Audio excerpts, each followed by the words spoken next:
Hey everyone, कैसे हैं आप लोग। आज हम डिस्कस करेंगे हिमांशी एंड ऋषि के बारे में और उनकी शादी क्यों टूट गई और हिमांशी ने अभी अपनी नेक्स्ट मैरिज के न्यूज भी अपलोड की हैं यूट्यूब पे। वो सब हम इस वीडियो में डिस्कस करेंगे। बट उससे पहले आप लोग इस वीडियो को लाइक कर दो और चैनल को सब्सक्राइब नहीं किया है तो प्लीज चैनल को सब्सक्राइब कर देना। तो भाई, जो लोग हिमांशी और ऋषि के बारे में नहीं जानते हैं उनको मैं थोड़ा उनका बैक स्टोरी बता देती हूँ। हिमांशी और ऋषि दोनों कपल थे, दोनों ने शादी की थी। शादी के बाद दोनों ब्लॉगिंग की कैटेगरी में आ गए थे। जब शादी नहीं हुई थी हिमांशी और ऋषि की, तब तक जो हिमांशी है वो ब्यूटी से रिलेटेड ब्लॉग्स बनाती थी, कंटेंट बनाती थी फैशन से रिलेटेड। और शादी के बाद से वो ब्लॉगिंग की कैटेगरी में आ गई। ब्लॉग्स वगैरह वो अपने हस्बैंड के साथ करने लगी थी, जिसको लोग पसंद भी काफी ज्यादा कर रहे थे। फिर धीमे धीमे जो है इन लोगों के बीच में कुछ प्रॉब्लम्स आई। एक बार के लिए हिमांशी वापस चली गई थी अपने मायके और ऋषि अपने घर में रह रहे थे। और जो ऋषि हैं उन्होंने ऐलान भी कर दिया था कि वो लोग सेपरेट हो रहे हैं। लेकिन फिर से उन्होंने इस रिश्ते को एक और चांस दिया और दोनों साथ में आए और फिर से इनके बीच कुछ नहीं सुधरा तो फिर से ये लोग अलग हो गए। और जब ये लोग अलग हुए और इन्होंने मन बना लिया कि ये लोग डाइवोर्स लेंगे तो हिमांशी ने काफी सारे जो केसेस है वो ऋषि पर डाल दिए थे। बहुत सारे केसेस डाले थे, मेंटली हरासमेंट से लेके बहुत सारी चीजें उन्होंने रखी थी और एलिमनी में भी मोटी रकम उसने डिमांड की थी। ऐसा सब ऋषि ने बताया था और ऋषि ने काफी कुछ चीजें बताई थी हिमांशी को लेकर, जैसे कि उसने वॉइस नोट भी शेयर कर दिया था जहाँ उनकी एब्यूसिव लैंग्वेज दिखाई दे रही थी। बहुत कुछ यहाँ पर ऋषि कर रहे थे। और उसके बाद जो है हिमांशी भी आई थी सामने और उन्होंने बताया था कि ऋषि ने उसके साथ चीटिंग की है। वो आए दिन नई नई लड़कियों से बात करते हैं, नई नई लड़कियों से चैट करते हैं और उन्होंने यह तक बोल दिया था मैं इस रिलेशनशिप को ओपन रिलेशनशिप रखना चाहता हूँ क्योंकि मैं तुमसे अट्रैक्ट नहीं होता हूँ, तुमसे मुझे मतलब अट्रैक्शन फील नहीं होता है। ऐसा कुछ जो है एलिगेशंस लगाए थे हिमांशी ने। और उसके बाद इन लोगों का केस चल रहा था। उसके बाद सेटलमेंट होता है। ऑब्वियसली सेटलमेंट ही हुआ है इनका बाहर, क्योंकि बाद में जो है ऋषि ने जरूर कुछ चीजें बताई हैं लेकिन हिमांशी के साइड से इनका कोई भी क्लियरिफिकेशन नहीं आया। अब जब इनकी कंट्रोवर्सी चल रही थी तब जो ऋषि है वो हिमांशी पर बहुत सारे एलिगेशंस लगा रहे थे। उसी वक्त जो है ऋषि है उन्होंने एक और एलिगेशन लगाया था हिमांशी के ऊपर कि अभी हमारा डाइवोर्स भी नहीं हुआ, अभी केवल हम सेपरेट हुए हैं। लेकिन जो हिमांशी है वो किसी मैट्रिमोनियल वेबसाइट पे है जहाँ पर वो दूल्हा वगैरह सर्च कर रही है। वहाँ पर हिमांशी ने खुद को लिस्ट किया हुआ है और वह अब शादी के लिए मूव ऑन कर रही है, काफी जल्दी मूव ऑन कर रही है। ये सब एलिगेशंस भी ऋषि ने हिमांशी के ऊपर लगाए थे और हिमांशी ने इसका कोई भी जवाब नहीं दिया था। अब जैसे ही उनका डाइवोर्स हुआ, अभी ज्यादा टाइम नहीं हुआ है, हार्डली 2-3 महीना, ज्यादा से ज्यादा 4 महीना इतना हुआ होगा। और यहाँ से जो है हिमांशी के साइड से यह रिवील हो जाता है कि उनका जो रोका है वो हो चुका है और जल्द ही वो शादी के बंधन में बंधने जा रही है। जैसे ही उनकी ये पिक्चर आई, लोगों ने उनको अप्रिशिएट किया, लोगों ने उनको विश किया और बहुत ज्यादा खुश हुए उनके फैंस उनके लिए। वही कुछ लोगों के मन में बहुत सारे सवाल है जो हम यहाँ ऑब्वियसली डिस्कस करेंगे। देखो, मुझे लगता है कि आगे बढ़ने में कोई बुराई नहीं है, आपको आगे बढ़ना ही होगा। लाइफ बहुत बड़ी है।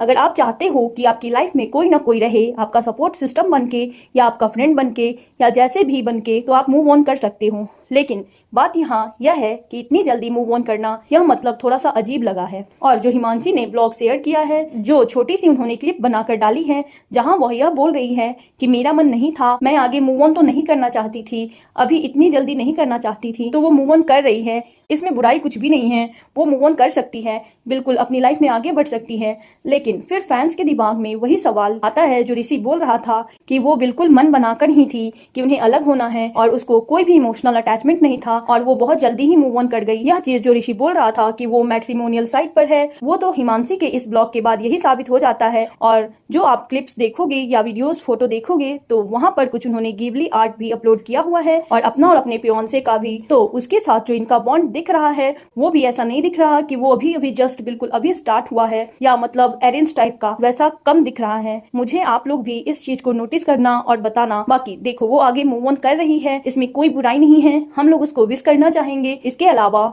मैं ऋषि के भी कुछ प्रॉब्लमेटिक बिहेवियर को यहाँ पर पॉइंट आउट करना चाहूंगी कि जब से उनका यह डाइवोर्स वाला सीन हुआ है, उन्होंने रिवील किया है कि वो डाइवोर्स ले रहे हैं, तब से ही उनका जो कंटेंट है वो अराउंड इसके ही घूम रहा है। उनका पार्टनर, उनकी शादी, उनका यह एक दो उन्होंने ब्लॉग्स ऐसे डाले थे। एक तो उन्होंने पगड़ी के साथ ही डाला था, अपने मम्मी पापा को बैठाकर वो ब्लॉग्स बनाते हैं और हमेशा एक स्टोरी बुनकर सुनाते हैं। मुझे हमेशा से जो है ऋषि ज्यादा प्रॉब्लमेटिक लगा है इस पूरे रिलेशनशिप में। बट अब तो हिमांशी का भी दिख रहा है ना कि जो चीजें थोड़ी थोड़ी ऋषि ने बोली थी वो सही है, लेकिन कुछ चीजें जो हिमांशी ने बोली थी वो भी सही है, वो भी नोटिस हुई है।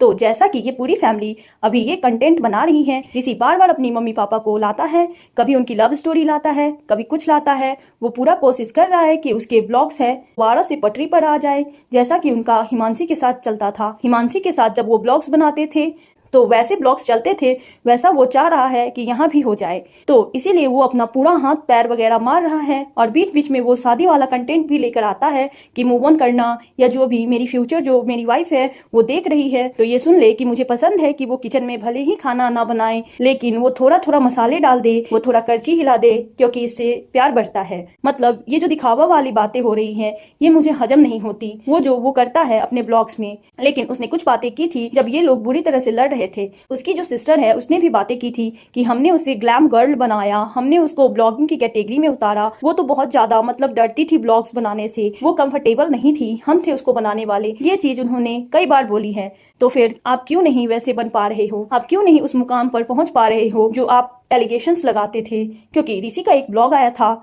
जहां वो बोल रहा था कि यूट्यूब का जो क्राइटेरिया है, जो बटन्स हैं, जो सिल्वर, गोल्ड और डायमंड बटन है, उसका बड़ा अजीब सिस्टम है। यह ऋषि के वर्ड्स थे। ऋषि का कहना था कि पहला वाला सिल्वर प्ले बटन आता है वो 1 लाख पर आता है, लेकिन अगला वाला जो गोल्ड बटन आता है वो 1 मिलियन पर आता है। वो बहुत दूर नहीं कर दिया वाईटी वालों ने, उसको थोड़ा सा पास करना चाहिए था, मतलब 4-5 लाख पर दे देते। ये ऋषि का स्टेटमेंट है जो मैं आप लोगों को बता रही हूँ उसके ही ब्लॉग से। तो ये वही ऋषि है जिसने हिमांशी को बनाया था, ये वही फैमिली है जिसने हिमांशी को कुछ बनाया था, इनका ये कहना था और इनका ये क्लेम करना था। जबकि Himanshi already 1 million subscriber hold करती थी और वह अपना जो कंटेंट बनाती थी उसको वही पसंद था, उसको ब्लॉगिंग नहीं करना था। लेकिन जबरन इस फैमिली ने उसको ब्लॉगिंग में घसीटा। तो अब जो ये ऋषि है जो बोलते थे कि उन्होंने हिमांशी को बनाया, तो वो खुद क्यों नहीं बन पा रहे, खुद क्यों वो जल्दी से गोल्डन प्ले बटन नहीं ले पा रहे? यहाँ मेरा सवाल ये उठ रहा है, जब भी मैं इनके ब्लॉग्स देखती हूँ तो मुझे लगता है कि ये बहुत हार्डली ट्राई कर रहे हैं बट वो चीज नहीं हो पा रही। तो फिर जो आप क्लेम करते थे कि आपने ही हिमांशी को बनाया, तो भाई यह चीज अब आपको मुझे लगता है रियलाइज हो जानी चाहिए कि आपने उसे नहीं बनाया था, उसकी वजह से आपको पहचान मिल गई है। तो ये सारी चीजें हैं जो मैंने नोटिस की है। हाँ, और ये जो सगाई है वो जो आगे बढ़ रही है उसके लिए उसको बहुत बहुत गुड विशेस।